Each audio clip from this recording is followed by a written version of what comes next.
Вы смотрите «Актуальное интервью», в студии Валерия Наумова. Здравствуйте. В республике с начала 2023 года запущен проект, инициированный главой Айсеном Николаевым.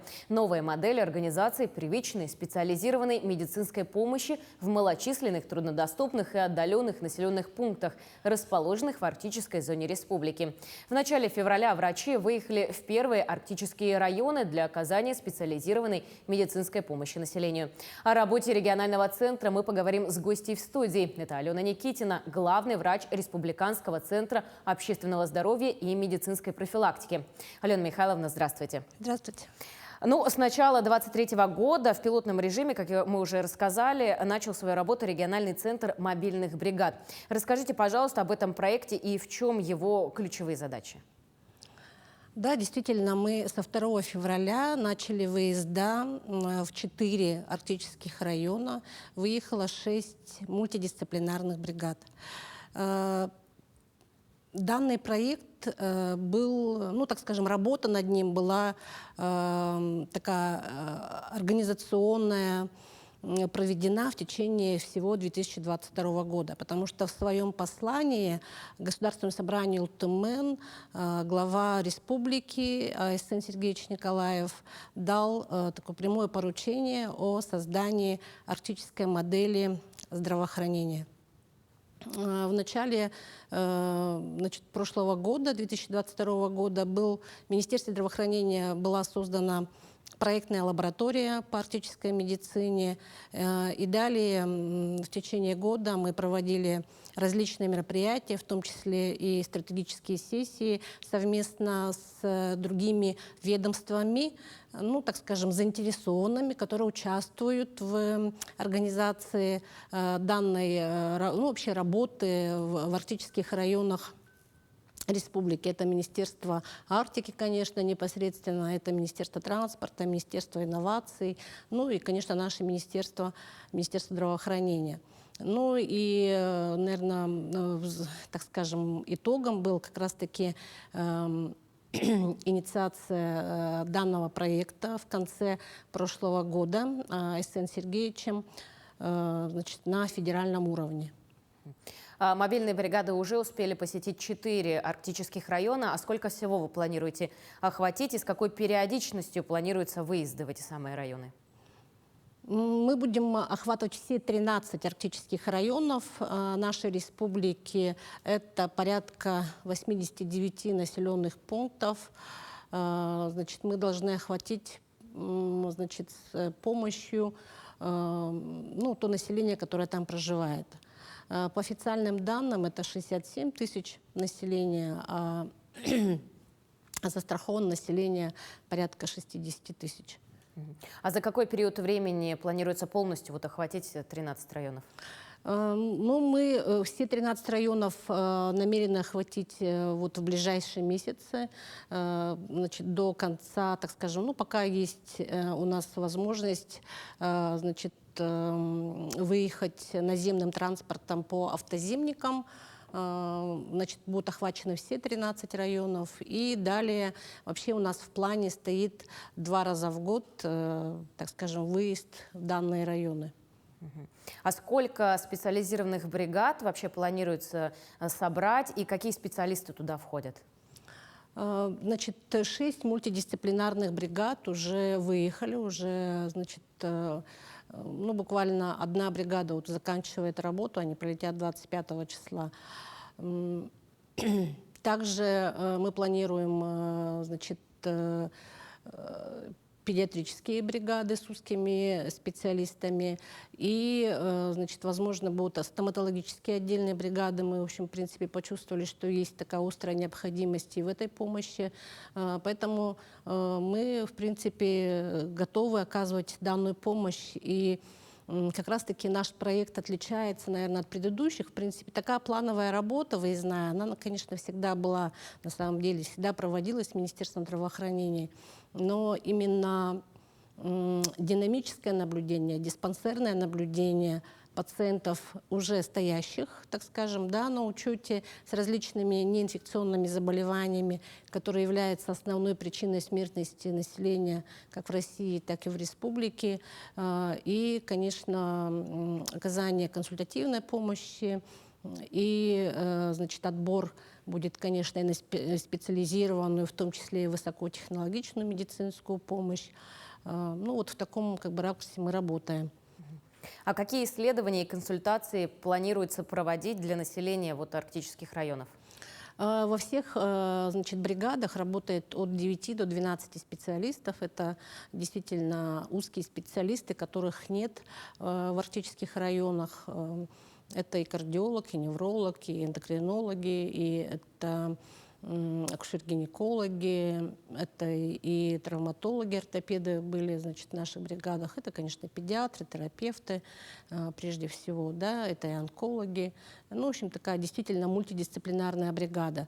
Наша задача, как я уже говорила, прежде всего, это выявление, раннее выявление неинфекционных заболеваний, в том числе онкологических. И поэтому мы провели так называемый онкоскрининг. Значит, проводились заборы анализов крови на онкомаркеры, забор анализов, цитологических анализов, значит, также на онкологические заболевания, значит, забор анализов на гормоны при необходимости. Ну, в принципе, действительно нами будет оказываться первичная специализированная помощь на местах со всеми, так скажем, вытекающими последствиями. Да? Это, естественно, обследование и ЭКГ, это и холтерское мониторирование, это и суточное мониторирование артериального давления, да, так скажем, для уточнения диагноза, ну и различные лабораторные анализы, которые необходимы для установления диагноза. А какой дальнейший сценарий развития, если, например, житель арктического района подтвердился у него или есть подозрение на какой-то диагноз? Что с ним будут делать дальше? Если подозрение на онкологический, так скажем, да, все-таки на онкологию, значит, далее жители, значит, ему проведут необходимое обследование на уровне центральной районной больницы прежде всего. Далее он планово будет направлен на, значит, подтверждение диагноза в Якутский республиканский онкологический диспансер. Значит, по офтальмологии у нас, в принципе, неплохо выстроилось тоже. Значит, мы делаем подбор, наши офтальмологи делают подбор на операции плановые, которые будут делать Якутская республиканская офтальмологическая больница, в последующем делать, да, своими хирургическими бригадами. Ну и, конечно, это, как я уже говорила, диспансерное наблюдение за теми пациентами, у которых есть факторы риска, либо установленный уже диагноз, ну, неинфекционный. Это, прежде всего, сердечно-сосудистые заболевания, это онкологические заболевания, как я уже говорила, это сахарный диабет. Ну вот, далее, значит, пациенты будут наблюдаться нашими специалистами при помощи дистанционных, так скажем, способов, да, методов, в том числе и телемедицинскими консультациями. А сколько времени в одном населенном пункте проводит мобильная бригада? Ну, знаете, я хочу сказать, что вообще наши районы, они все абсолютно разные. И подход у нас был прямо индивидуальный к каждому району, конечно. Логистика выстраивалась для того, чтобы было удобно, потому что до некоторых населенных пунктов, которые находятся практически в 1000 километрах от районного центра, мы добирались и авиатранспортом, это использовались вертолеты полярных авиалиний, это и вездеходный транспорт, ну и, конечно, это автомашины. И в каждом населенном пункте, ну, это минимум один день, это такие, допустим, населенные пункты, так скажем, малочисленные, где очень мало людей проживает, такие как Юкагир, к примеру, в Устьянском районе. Там проживает на данный момент всего 16 взрослых и 11 детей, да, ну и так далее. Есть населенные пункты действительно очень малонаселенные, но тем не менее мы должны должны посмотреть абсолютно все население арктических районов, поэтому мы именно транспортную логистику выстраивали вот так, чтобы всем было удобно, и от 1 до там, нескольких дней, конечно, больше всего все-таки население проживает в районных центрах, а в районных центрах от 4 до 5 дней.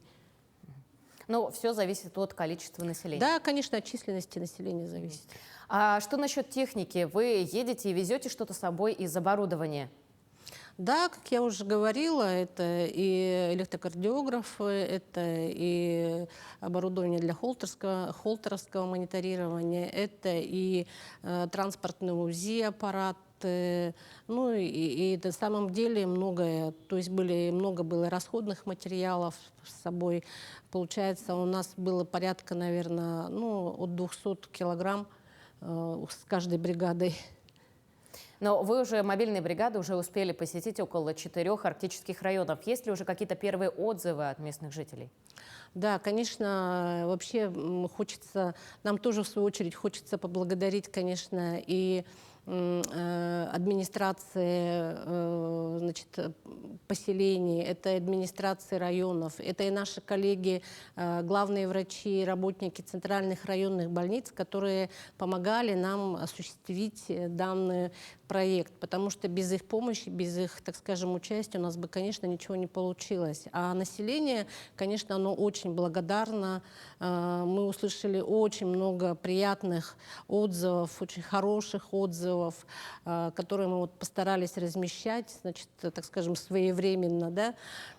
И, конечно, действительно население было очень благодарно, потому что есть все-таки часть населения, которая не может выехать из отдаленных населенных пунктов, и, конечно, для них это очень была такая своевременная и нужная помощь, которая дошла практически до каждого. Есть населенные пункты, где мы считали, как говорится, практически по головам и просили подойти всех, все население для того, чтобы они все-таки посетили наших специалистов.